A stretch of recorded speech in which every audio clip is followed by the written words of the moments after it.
Hi everyone, this is Module 12, Part 2. We're going to be talking about the water cycle and weathering. So get your textbook out and your notes and you can follow along.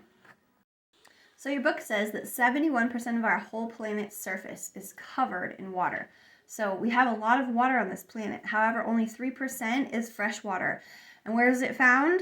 It's found, gas, liquid, solid form. So it's found in lakes, in ponds, and rivers.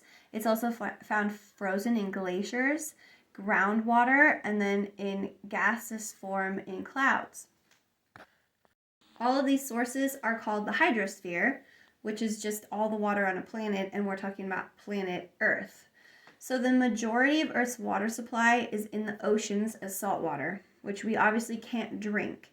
And 3/4 of Earth's fresh water is frozen in glaciers and icebergs. And so that leaves us with what for liquid fresh water? Well, the largest source of liquid fresh water is in groundwater. We also have the lakes and the ponds and the rivers, but the majority, the largest source of that liquid fresh water for us to consume that doesn't have salt in it is the groundwater. The lakes, ponds, rivers, and streams make up less than 0.01% of Earth's fresh water supply. So that doesn't leave a lot for us, right? Next, let's talk about the hydrologic cycle, and it's basically the process of continuous changing of water from one type to another by either evaporation, transpiration, condensation, precipitation, or water flowing back to the ocean. So we have evaporation. Water is heated from a liquid form into a vapor, and the sun heats it and it rises as it expands. And evaporation usually is happening over bodies of water, so over the rivers, over the lakes. That's where evaporation is happening, and that's how water gets up into our atmosphere. So evaporation, it's going up. Okay, the next one is transpiration, and this is the process of plants losing water through the stoma of their leaves. So this is at the microscopic level, but they have these little openings. They open and close, these little stomas on each leaf, and the water leaves the plant through those stomas, which evaporates into the atmosphere. This is why trees drop their leaves in the fall to stop the water loss over winter time. And where do plants get their water? They get it from the soil. Transpiration depletes soil moisture. Soil moisture also infiltrates down into the ground sources and feeds into the lakes, rivers, and streams. And this process is called groundwater flow. Okay, so the groundwater flow, I was going to make it go in a circle this way, but we'll kind of bring it around. So the groundwater is just the water that's flowing underneath the ground. So we have a well, we live on a well, and our well has to be ours is 80 feet, but a lot of people's are more like 150 feet in this area. And so you have to go that far down to reach the groundwater to then pull it up the pipe so that we can use it in our house. So what I'm talking about there is the aquifer that we're tapping into. Now the water vapor in the atmosphere that comes from evaporation, it forms clouds by condensation. The gaseous water vapor cools then and turns into a liquid, and it stays suspended in the air. So it's basically water molecules grabbing onto some particle that's in the atmosphere up there and forming these clouds. Groups of water molecules that go from a gaseous state into a liquid state, and eventually it gets so heavy that gravity causes the water in the clouds to fall out of the atmosphere, and that is our precipitation. So this is rain and snow and sleet, any liquid or any water that falls from the sky, liquid or frozen. So precipitation is rain, snow, sleet, or hail falling from the atmosphere.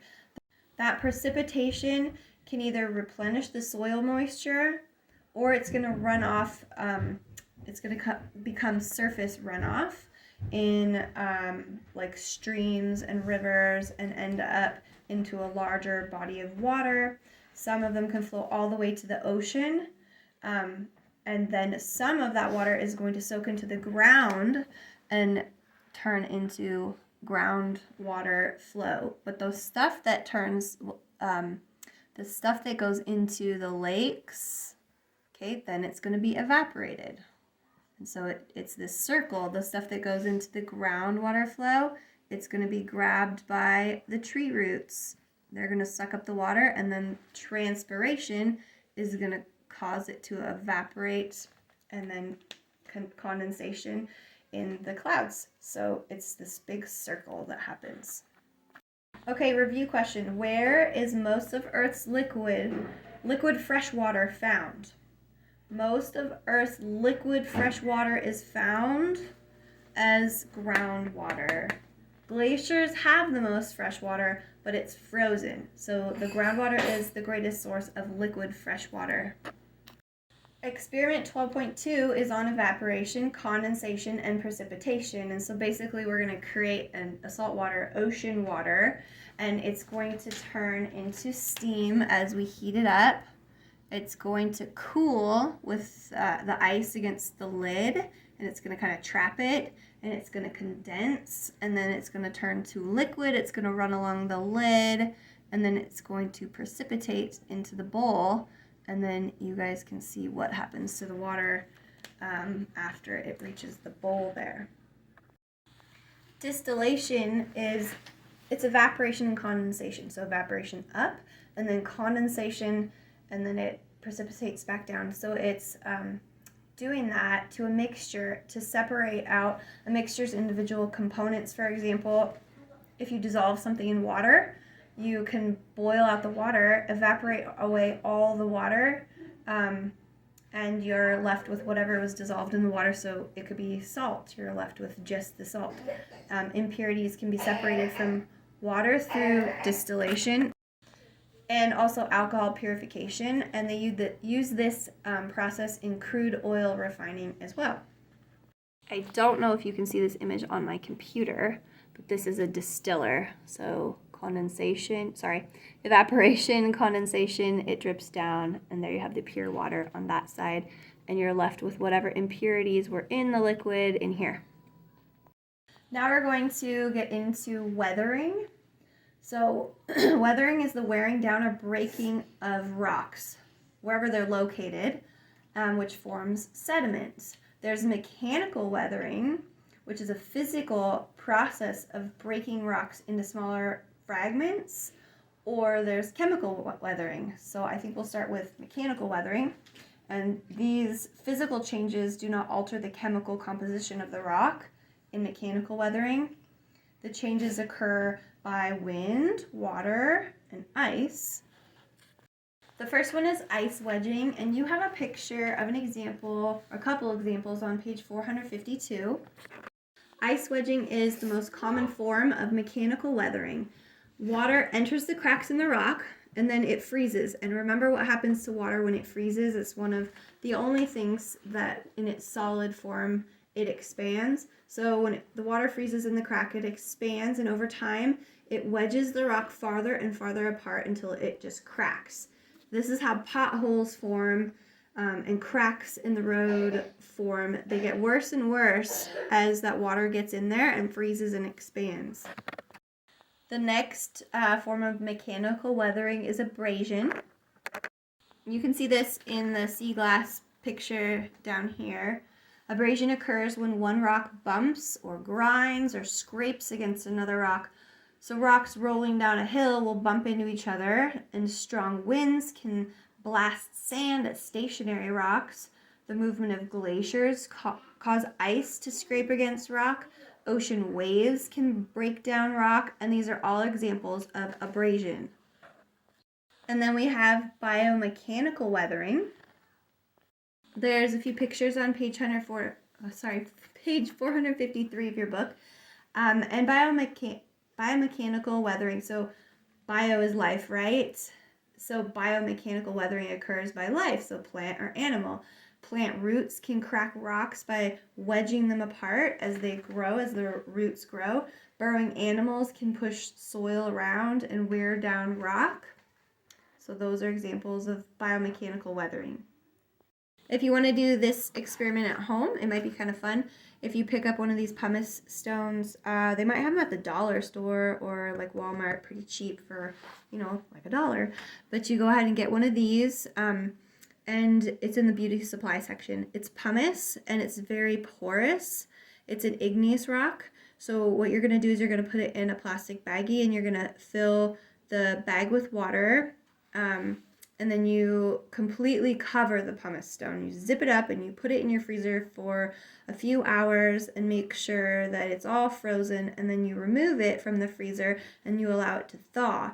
And then you can note any changes that you see in the stone that happened, and you can actually do it again. So fill it with water and freeze it again and thaw it again and record any changes, or just look at what happens, and then you can see if any of the stone is broken or if it's easily broken now. But that's kind of a fun way to look at mechanical weathering. Now let's talk about chemical weathering. So chemical weathering is the erosion or disintegration of rocks by chemical reactions. So the rock's chemical makeup is actually changed this time by removing minerals or by chemically changing the minerals in the rock. The agents of chemical weathering are water or the CO2 in the air.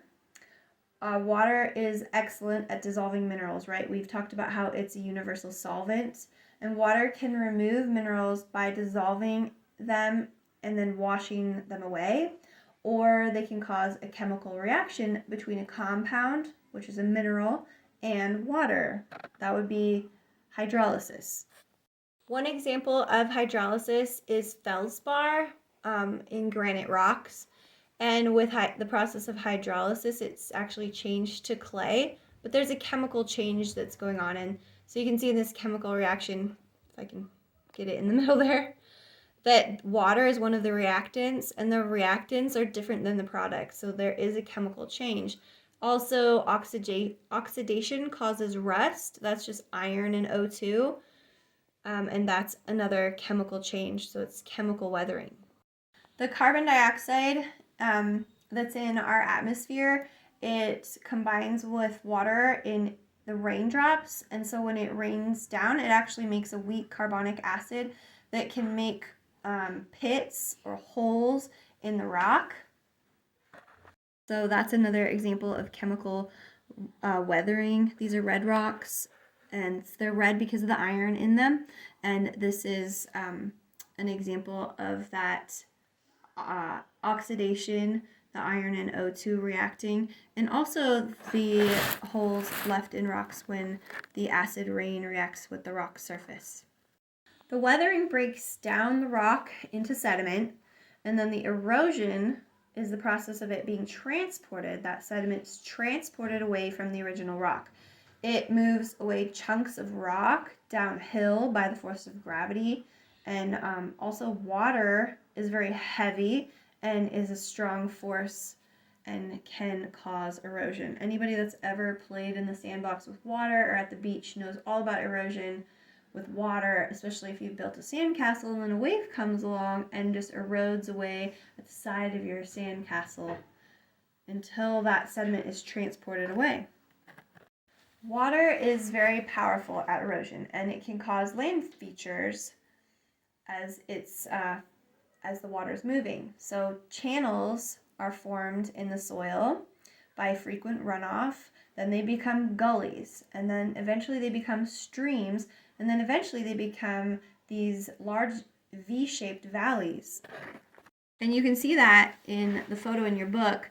And just remember, right now we're talking about V-shaped valleys created by moving water, but actually U-shaped valleys are created by glaciers. Moving water can also cause waterfalls. So the rocks at the lower elevation are softer and they erode away easily, leaving a cliff where the water falls over. And it can get pretty deep at the base of a waterfall with all this powerful erosion happening at the base of where the water's falling and hitting the pond that's created at the bottom. Oh, and I just want to note this. If you're jumping off waterfalls, please don't be the first one to do it. There have been many stories of people jumping off of waterfalls, and they hit with their feet or they hit with their buttocks, and it basically breaks their spine and they become paralyzed. So, you might want to think about not jumping off waterfalls. So what's the major factor of the strength of the stream causing erosion? It's the speed of the water moving. So mountains offer steeper slopes and water moves more quickly. And then at lower elevations, water moves slower and sediment settles at the bottom, in the bottom of the river. So which one would you rather drink from?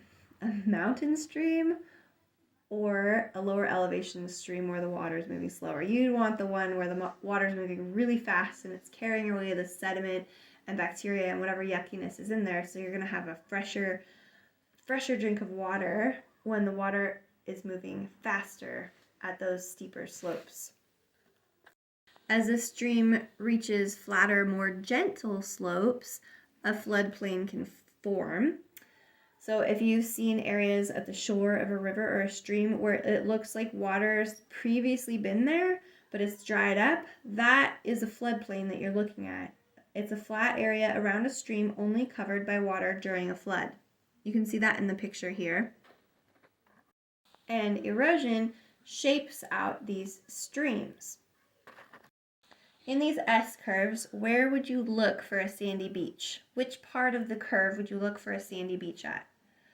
Okay, you're going to look at the inside of a curve because the water on the outside of the curve is moving faster, and that's what's carrying away the sediment, and then it's depositing it, it's settling on the inside of the curve. So that's where you'll find your sandy beaches.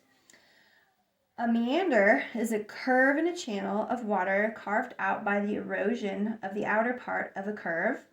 So it's eroding here, and it can become more and more exaggerated. So here's my really exaggerated part of this stream or river. And so do you guys remember what an oxbow lake is? It's the remains of a bend in the river. Sediment is deposited and blocks it off from the river, from the source of flowing water, and it becomes a lake. I shouldn't say it blocks it off from the source of flowing water, but faster flowing water, because it can still refill. It becomes a lake.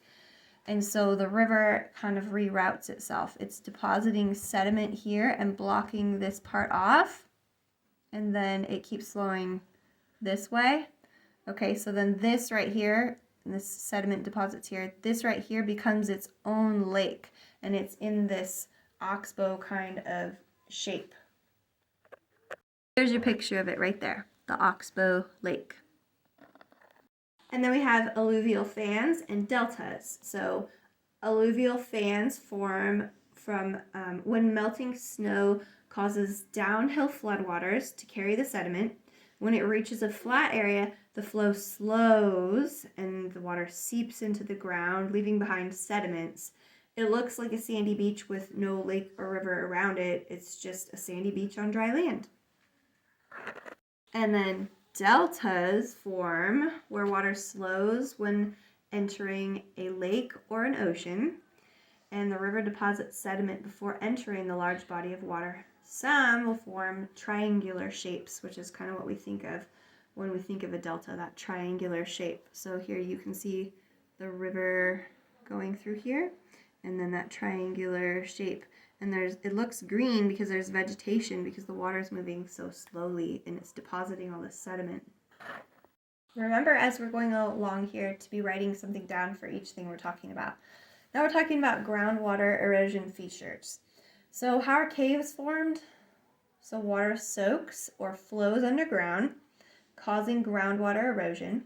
Sometimes the carbonic acid rainwater, remember from the CO2 in the atmosphere, moves down through the ground and it erodes away soft rocks such as limestone, and then it carries away the sediment and a cavern is formed. Stalactites form in caves when water with minerals dissolved in it, such as calcium carbonate, that water drips from the ceiling, making an icicle-like formation.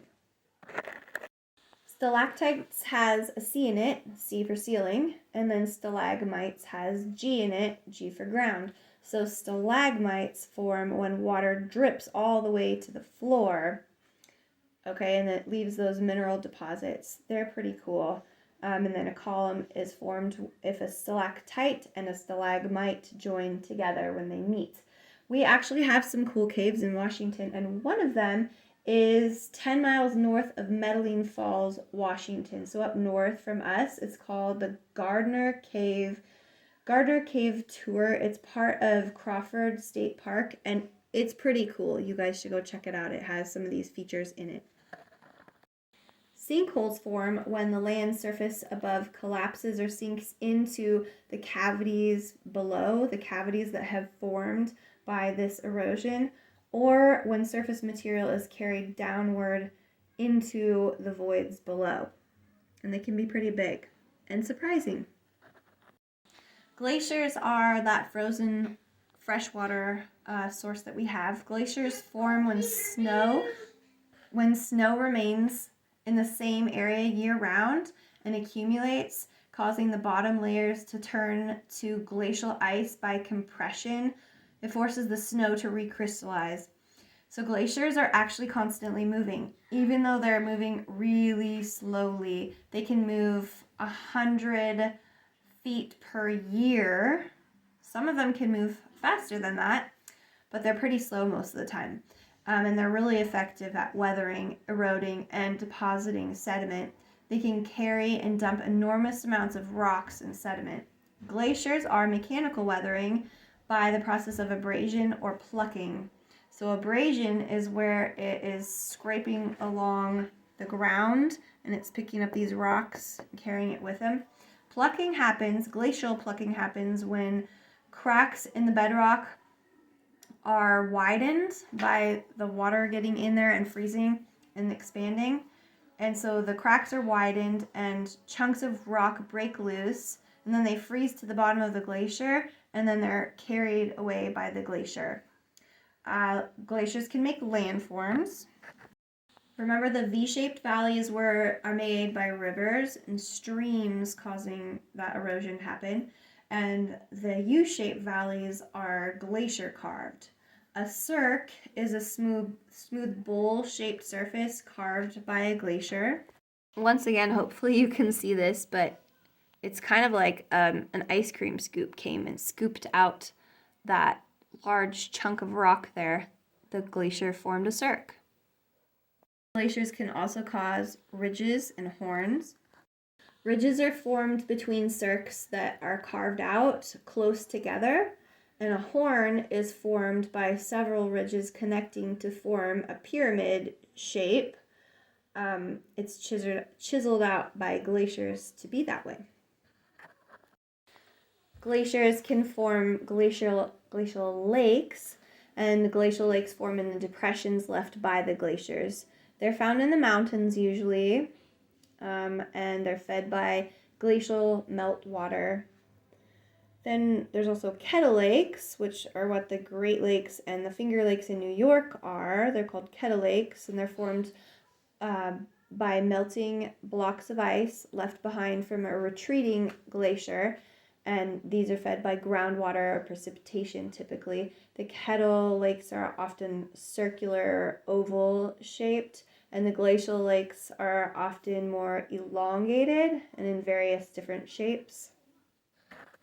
Glacial erratics are when you see these large boulders that are in an area that's their rock composition is different from the surrounding rock composition, and so they totally look out of place. But they're large boulders carried by glaciers from the moving and melting of the glaciers. And then there's also till, which is unsorted mixture of sediment, sand, gravel, and rocks that's deposited by melting glaciers.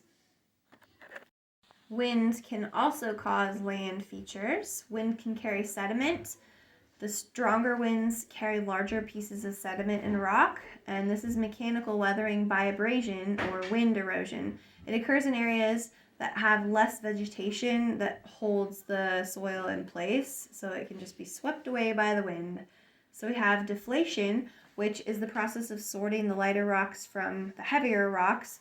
The lighter sand and smaller sized rocks gets carried away by the wind, leaving a hard surface of gravel-sized rock that's not easily moved.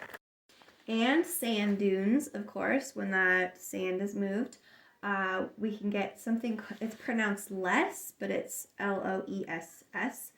And a less is loosely compacted yellowish gray deposits of wind-blown sediments, of which extensive deposits occur. So big, large sand dunes.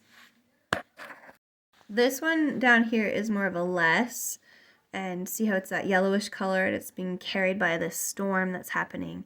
We have sand dunes up here, and remember, sand dunes are always moving, like by the minute sometimes. If you've ever visited a sand dune and walked through it, you can see it moving if the wind is blowing, and it's constantly changing its shape. So that is all of Module 12. Go ahead and do your on your own questions, finish up your notes, and thanks for watching.